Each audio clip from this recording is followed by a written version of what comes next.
Hey, Pockets, can I ask you something? Sure, TechDweeb. What's up? I'm worried that I might be addicted to retro handhelds. Do you think that's a problem? No, of course not. Retro handhelds make you happy and they fill your life with joy. What could be so bad about that? It's just that sometimes I get this teeny tiny little worry that if I keep zoning out with retro handhelds all day and funneling every dime into my collection, my world might just shrink down to a minuscule speck of light. Like the darkness is closing in and I might start, I don't know, losing my mind. Maybe seeing or hearing things that aren't there and talking to inanimate objects. Is that crazy? TechDweeb, that's a valid concern, but not nearly as concerning as not playing enough Advance Wars. Yeah, you're right.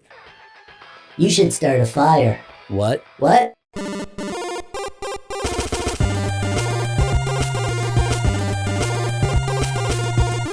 Hey there, how you doing? I'm TechDweeb, welcome. Thanks for clicking on the video today. This here is the Ayaneo Pockets. It's pronounced Pocket S. That's what I said. No, you said... You probably noticed that no matter what you want to spend on a retro handheld, there are lots of options. So any handheld that's primarily made to be a retro emulation device at that price has to be pretty darn nice to be worth considering. And the Ayaneo Pockets is very nice. It's like a high-end cell phone with built-in controls. It's so powerful that it's basically set a new bar for retro handhelds, and it's amazing in lots of ways, but not every way, which we'll talk about. However, it starts at $400, and you can get some pretty cool toys for $400. So is the Ayaneo Pockets worth the premium price? Can it hold its own against the likes of the Odin 2 and even the Steam Deck? Does it do enough to justify the price tag? Oh, I hope so. That's the spirit. Should we get into the review? Yes. Well, alright then.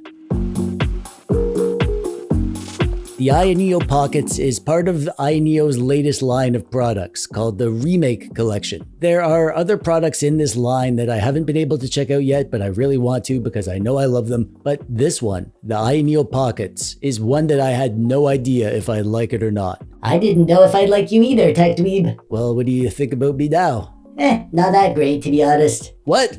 Gotcha. Oh, you. The box is alright. It's got some features listed on the outside. Here you can see that this is the 12GB Ice Soul White version. Under here we get the device itself, which we'll check out in a bit. And here's an envelope with a bunch of word papers inside. And there's a box with a USB-C to C cable. Anything under there? No, nothing. Well, what were you expecting? I don't know. First impressions are that it's freaking beautiful. In the hands, you can feel the quality of the build with the metal edge around the outside and the transparent glass vibe of the surface. It's just a straightforward setup, connect to your Wi-Fi, typical Android setup stuff, and then you're taken to the app launcher. I poked around and found my way into the device settings and discovered there were some updates, and it went fine, no fuss. And now on to the exciting stuff. Are you talking about the games? No, the specs.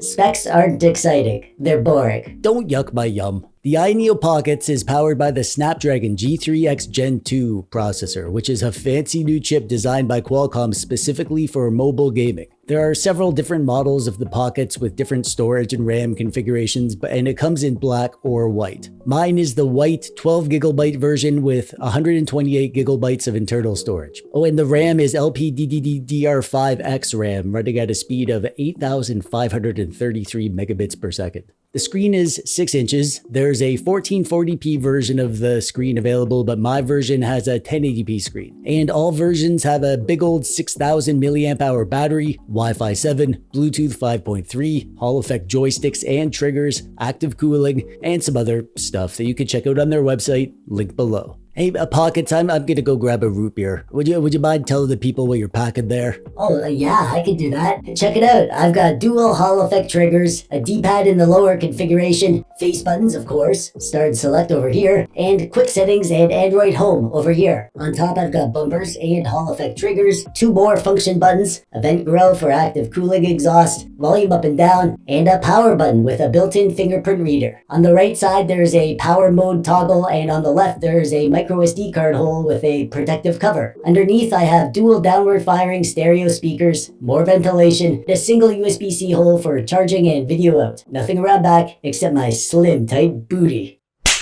Ooh. The hand feel of the Pockets it's gonna be the kind of thing where you love it or hate it. I personally do love it. I like slim, compact devices that feel dense, but I know lots of people prefer bigger devices with a focus on ergonomics rather than portability. However, I should mention that Ayaneo will be offering a protective grip and cover that should give it a bit more girth. Overall, it feels like a really premium device. There's a lot of fine details that give it that premium feel. It doesn't feel cheap in any way, which is good because it's not cheap. The controls aren't all sunshine and pickles though. Uh-oh. Yeah, there's a few missteps. The sticks are okay. They're Switch style sticks and they're Hall effect, but their actual feel and the quality of the inputs is average at best. These are fine for retro emulation, but don't expect to be pulling off top scores in whatever Android games you play. Definitely these are not ideal for streaming PC games. Yeah, but you didn't tell them about the best part. Oh, yeah.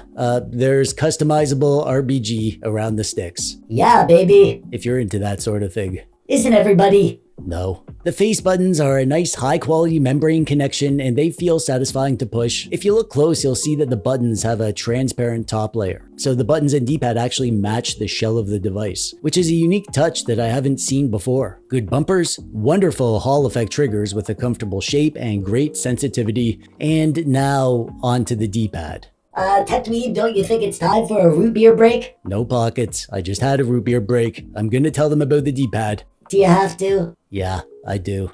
Okay. The D-pad is the biggest misstep here. It feels good, but it's got a problem with diagonals. It doesn't register diagonals easily, so you have to press pretty hard to get them to register. I don't think D-pad aficionados are going to enjoy this experience. It is a bit better after using it for a few days. It's kind of loosened up a bit, and there might be a fix that we can do. I know Aish from Retro Handhelds fixed his G-Cloud that had this issue by opening it up and sanding down the edge of the chassis, so maybe we could fix it. I don't know. It's not terrible. You can use it, but I think at this price, we should expect a perfect D-pad. You'd think that since this thing is called the Ayaneo Pockets, that it would be good to fit in your pocket, so let's see how that goes. Yeah, it does go in the pocket. It's not ideal because those trigger hump protrusions stick out a bit and it's overall quite long, so it takes up a lot of space. But if you have deep pockets, then yeah, this'll fit. And you'll need deep pockets to be able to afford it. Good one, TechDweeb. That wasn't a compliment. Oh, I didn't actually get the joke. I just wanted to laugh with you. You're a cutie. You know that? Tee. The screen on here is 6 inches, 1080p. Like I mentioned, they are making a 1440p version, but I personally think that's pointless. 1080p is 368 ppi, which is well beyond Retina pixel density. It's a very nice screen, super crisp. However, I'm not all that impressed with the brightness. Around the house, it's fine, but it's not super bright, so in outdoor situations, it'll be less than ideal. And I'm not particularly impressed with the sound either.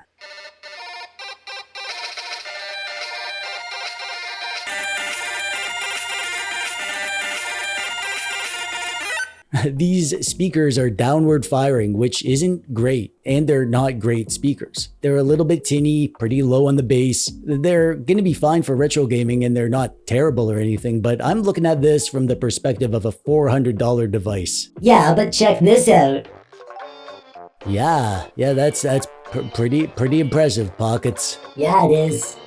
The system on here is Android 13, so it's gonna feel pretty familiar for most people, I think. However, there are a few customizations that Ayaneo have made here. First up, we have the Aya Home Launcher, which is a decent front end for basic Android use. The device has quite a few custom physical function buttons. There's a button on the right side that you can press if you want to change the performance mode on the fly. The LC and RC buttons on top are bound to the Android multitask and back buttons. And there's a function button on the top left that you can bind for RetroArch stuff. And this down here is the Android home button. And we have a quick settings button that pops out the side panel where you can access some of the stats and change the performance mode. There are 3 performance mode: balance, which is low, game, which is medium, and max, which is max. And you can adjust the fan separately. You can adjust the controller settings like the joystick and trigger sensitivity and toggle some basic button options like turbo mode. And there's also a key mapper, however, it really sucks.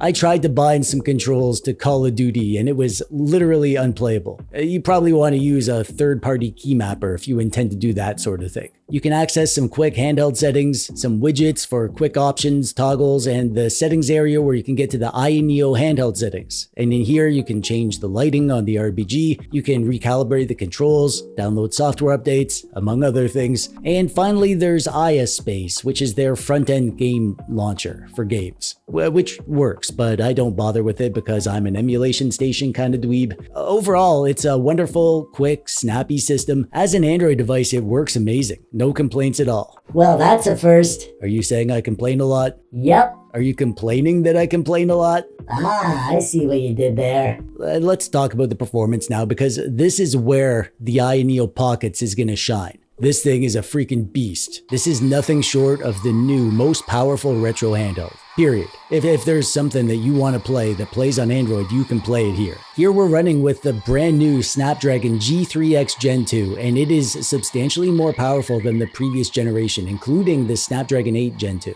The previous undisputed king of retro handhelds is the Odin 2, but the Ayaneo Pockets is considerably better. In terms of the CPU, the Odin 2 and the Pockets are neck and neck, but when we do a GPU benchmark, which is obviously more important for gaming, the Pockets blows the Odin 2 out of the water, coming out with around 35% more performance. There are lots of reasons to go for an Odin 2 compared to the Pockets. It's bigger and more ergonomic, bigger battery, better sticks and D-pad, it's cheaper, but if you want pure raw horsepower, there's no question that the Pockets is the one to get. I have the power. Yeah, that's what I was saying. Tremble before my might, you pathetic worm. Well, don't let it go to your head. So with that power, you'll probably want to do some gaming, and I'm not going to show you a ton because, well, here's the thing. Android can only take you so far. The limitation of the Odin 2 isn't the power of the device, it's the availability of the games and the emulators. We are maxed out. GameCube, Wii, PS2, that's kind of the extent of the higher end stuff that we can run on any Android device. I'm not touching Switch emulation because that's kind of a minefield right now, but if you wanted to do Switch emulation on this, you can play everything that is within capacity of the emulators to play. And I guess I could show off 3DS, that's probably allowed. And yeah, 3DS runs amazing as you would expect. But apart from the higher end Android games, I guess like Genshin Impact, even though that's freaking 4 years old at this point, there's nothing that you can run on here that will use as much power as this has. Maybe in the near future, maybe some Android PC ports or some new emulators, we'll see. And just because we can't use that power yet, that doesn't mean that it's not nice to have. Because yeah, anything that you want to do on this thing, you can do it. You can upscale any GameCube or PSP or Wii or PS2 game to 1080p and beyond, and usually you can do that at the low power profile. You don't even need to run this thing all out to get amazing performance, and you'll get a ton of battery life at that setting. It's absolutely nuts that we have this kind of power in a slim, lightweight device like this. In terms of noise and heat, it can get a little bit warm on the left side of the device when you're pushing it with all-out performance, and you'll feel that in your hand and the fan gets going and you could definitely hear it. But like I said, rarely do you need to go all out. The vast majority of stuff will run great on the lowest performance setting, which doesn't get nearly as warm. And don't forget that you can plug me into a TV to use as a home console, so you can connect up some Bluetooth controllers and play GameCube and PS2 upscaled on your TV with your friends and family and coworkers. Yeah, I don't have any coworkers. Well, that's because you're unemployed, TechDweeb. Shh, don't talk about that during a review. Hey, do you think TechDweeb should get off his butt and hand out resumes tomorrow? Let us know in the comments below. Okay, that's enough of that. I think that the next milestone for Android performance is going to be doing x86 PC emulation. I don't think it's ready for prime time yet unless you want to tinker out of curiosity, but I think very soon we'll have some nice convenient ways to run PC games on our Android devices. And then we'll really need the power of devices like the Pockets. It's just a question of when that's going to happen. It's probably not worth buying a high-end device right now just for that, but knowing that you'll be able to handle everything for a good while is a nice feeling. Here, you're getting more power than you need at a premium price for the promise that you won't have to compromise. And that might be worth it for some people, maybe not for others though. Compare this to something like the Retroid Pocket 4 Pro. That's half the price of this and it can play almost the same stuff. Yeah, you'll get better upscaling on the Pockets and the RP4 Pro can't play the hardest to emulate games, but that's a drop in the bucket compared to the scads of games that both of these things can play. I admire what Ayaneo is going for here. The Pockets is a slick, beautiful device device, and it's kind of mind-blowing how well it runs the highest end stuff. It's just that it might be a bit too much for most people considering the limitations of Android. But if you want the best of the best performing Android device, this is it. This is the one to get. And I can see myself using this often. You know, if I was going on a long flight or a trip and I wanted to travel light, this is the device that I'd be bringing. Oh, where are we going? Oh, we're not going anywhere, Pockets. I was just talking hypothetically. Oh, where are we hypothetically going then? France, I guess. Ooh la la! Voudrais tout te faire bombarder de cornichons? What does that mean? Don't worry about it. I think that this is a good device at an expensive but fair price, and ultimately this is just yet another choice in the crowded retro handheld jungle. And if you want one, you can buy this on Ayaneo's Indiegogo, and there's a link to this in the description below. And that brings us to the end. Thanks for watching and stuff. If you like this video, then check out this video, the one where TechDweeb makes a BMO, who I have a huge crush on. There's a link on the screen now and down in the description below. And that's it for me. I'm Pockets. Thanks for watching. Bye-bye.